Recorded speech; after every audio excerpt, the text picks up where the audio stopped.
Hello guys, welcome to this video. We are going to go through the step-by-step process on how to install and set up Mailgun Actions Automation for workflow apps. Once you're on your account, head over to App Marketplace, click on it, search for your app and click on Install. Here, click on Allow and Install. Once your app has successfully been installed, you're going to refresh your tab and click on the custom page. Then the interface of the app is going to pop up where you have access to your documentation. Under the tutorials, you're going to have access to the SmartQ video that is going to serve as a guideline on how to get the necessary credentials to set up the app.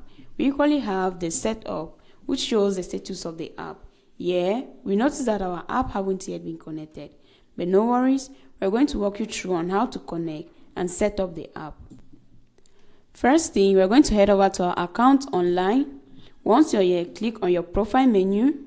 From the drop-down menu, you're going to click on API Security. You're going to click on Add New Key. You're just going to enter a short description and click on Create Key.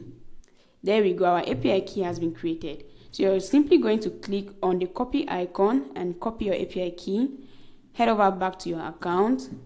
Click on Start Setup and paste your API key. Click on Complete Setup. You're all set. The app is now connected. We equally have the Support Center. At the Law Support Center, you can create a ticket for our support team, or you can book a call with our support team. We have the changelog right here.